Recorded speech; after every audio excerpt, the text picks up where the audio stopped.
Really disturbing is that every nationality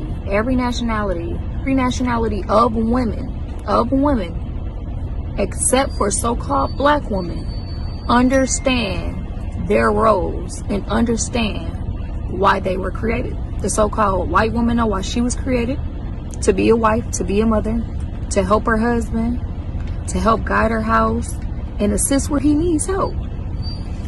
The Asian woman understand that. Arab woman understand that. The East Indian woman understand that. So on and so forth. It's only the so-called black woman that does not understand why she was created. And it's simple. You was literally created to be a wife, to be a mother, to be a helpmeet to your husband, to love him, to love your children, to guide the house, and shine in your role. That's simple. Everything outside of that, you have been deceived and indoctrinated by the so-called white man.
So you've been in business for 12 years. For 12 years. That's a long time. That is. And she's like one of the top natural hair brands, Coils by Nature. It's like a white and green bottle.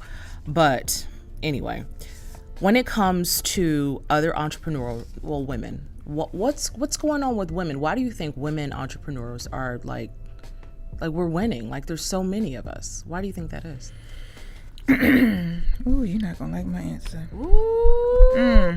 Please give it to us plain. I personally think it's systematically done. Okay,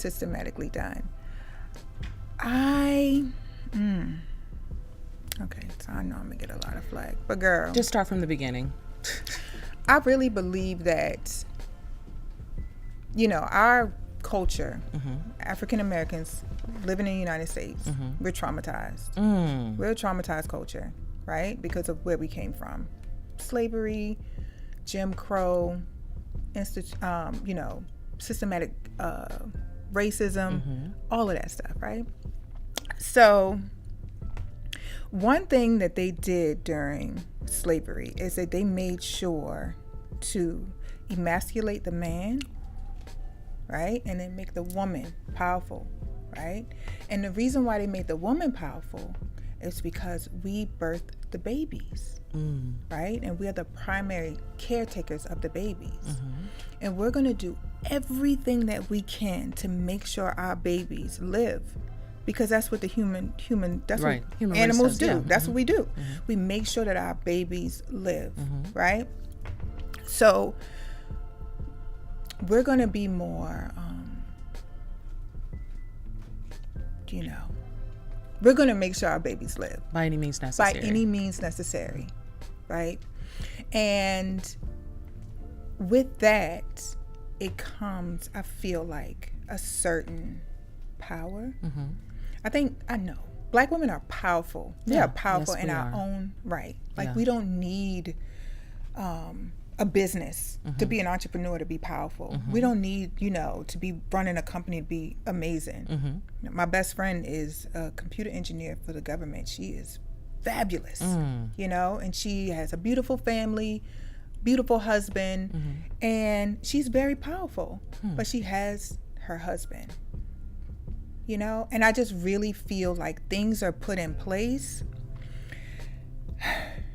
so Black women can feel like they don't need a man. So you think it's designed to Absolutely. separate and conquer? Absolutely. Because if we don't have, and I was just talking to my husband about this, if you can tell when there's not a father in the household. Let me drink my water. We need to drink on that because you're right. We can tell. You can tell. My son plays basketball. He's 15 years old. So I've been dealing with single parent. I was a single parent with my oldest son. And you can really tell when the dads are not in the household. It's just the kids carry themselves a different way. And you can see that they're lacking something. Ooh. I'm telling you. Ooh. You can see that they're lacking something. Wow. Especially the boys. So I just believe that like this narrative about being this independent Black woman, because you never hear another race say that. I don't hear no white woman saying I'm an independent white woman. I'm They an do that at independent Mexican woman. I'm like what? Yeah, they're more like Poppy. Right. Yeah. And I think we need to get rid of that narrative because it shouldn't be one person over the other. Yeah. You should be working Together. to build. Yeah. And I think that's really the real reason why we're doing so well. yes. They're promoting it. They're promoting it. And I think because we're I guess the word is more palatable. Right. Black men they're more their competition. They are, and they are not afraid to speak their minds. Yeah. Because Or let me fight. tell you, when I'm in a meeting with my husband, honey, I'll be like, why would you say that? I'm like, I need to know. You know what I'm saying? Right. He'll say things that Yeah. I'll be thinking. Yeah. And I'll be like, I'm going to be ladylike. He'll be like, well, what about this? And I'm like, Okay. Right. But You know, sometimes you need that. You need that. Listen. You need that. I say stand in the front, honey. Yes. Take all the shots. Yes. So all of the grants, all of this stuff for Black women this, Black women that. But what about the men? Because being a strong Black woman is exhausting. They tired. They are tired. Okay? Raising babies, working, trying to heal trauma from ourselves and all of this other stuff. We are tired. Yeah.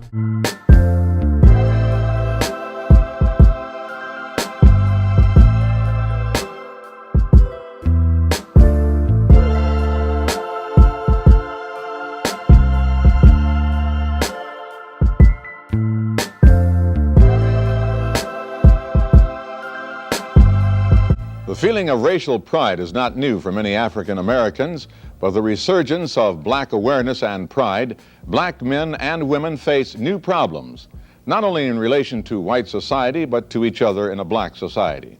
Recently, there has been a stream of articles on this subject, and the Chicago Daily Defender, America's largest black newspaper, began a series some weeks ago on the emergence of the new black woman.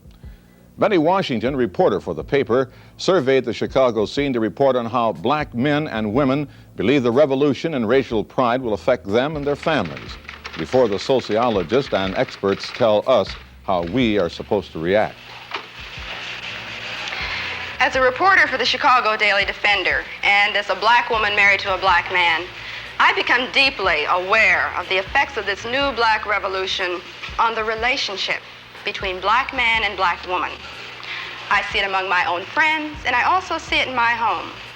But the most revealing and the most vocal statements about what the new black man expects from the new black woman came when I met with a group of young unmarried friends one Saturday afternoon. I think that what's happening in America as far as black men, black women is concerned is that there's a revolution within a revolution. we are fighting our own woman. Our woman will not allow us to emerge as black men. No. But our black women, who has been put in this role of aiding white America, white structure, and castrating the black male, has continued doing this. She cannot live with us. It's not that we can't live with her. Are you blaming us? Are you saying that it's our fault that this happened? No, I'm not blaming black America women. I just said that I'm blaming the system. They are victims of the system like the black male. Well, why do you say that we are castrating you? You say that you want to be the leaders. Okay. Well, what about the black professional woman?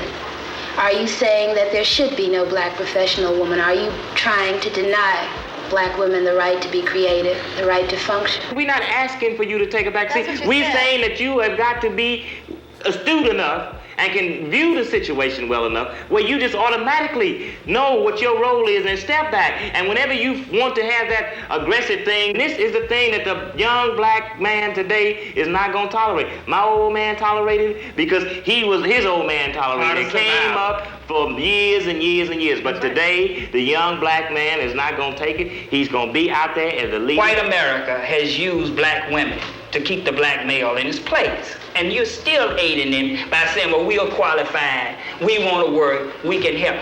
Okay, how are you going to reprogram men so that they don't let us take over what's supposed to be their responsibility? And men that I have had dealings with, they are perfectly willing to sit back and let us do anything we want to.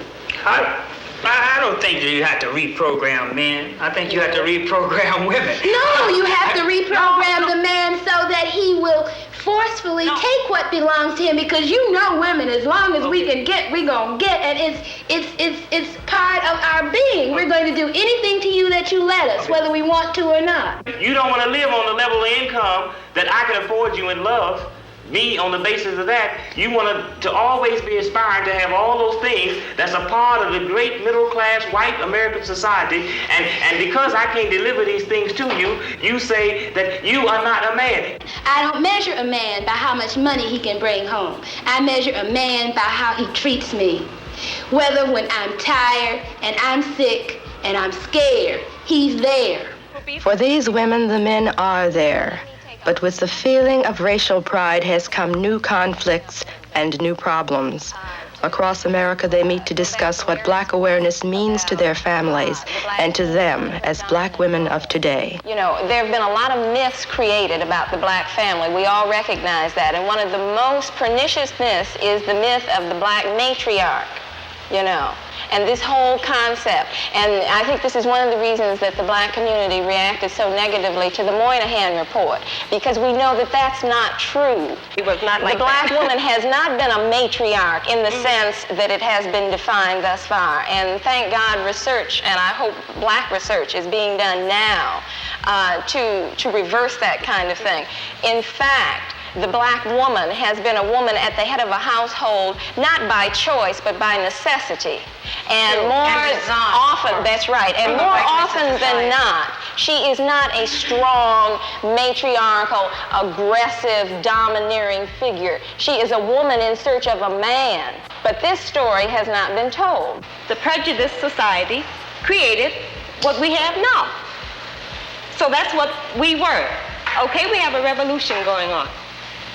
We're part of the revolution. We're in an evolution. I think the revolution is yet to come. Yeah, it's the well, this thing will keep tossing the word revolution around lightly.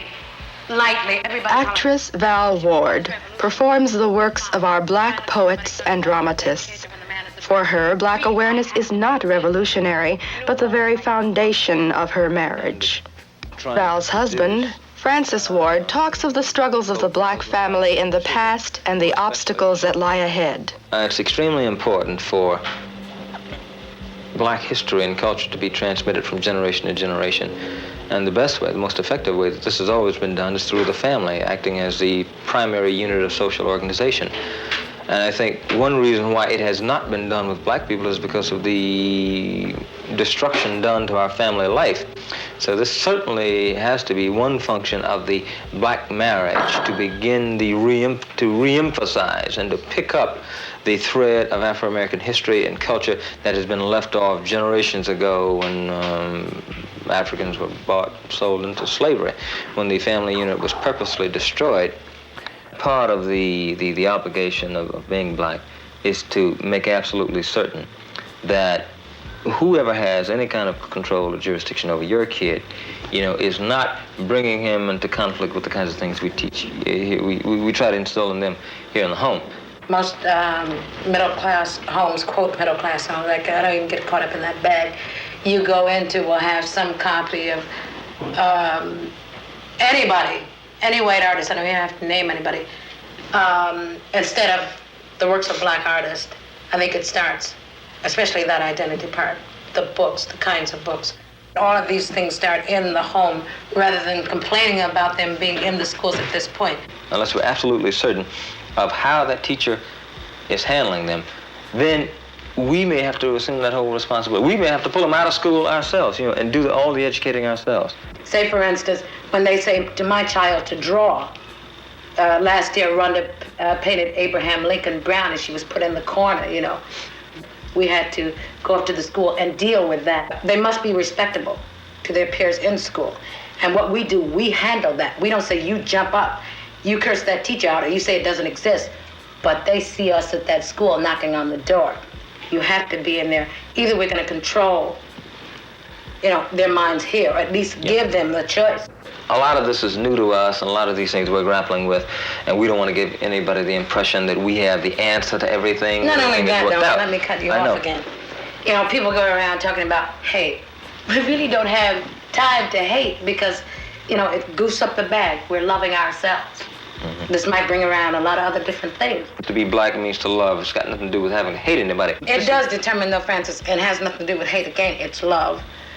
That we might have to do certain things to protect that love. It may bring us into conflict with somebody. Necessary to protect that love. Finally, I asked Francis about the standards of today's black man as compared with those of 20 years ago. Standards which white society had projected.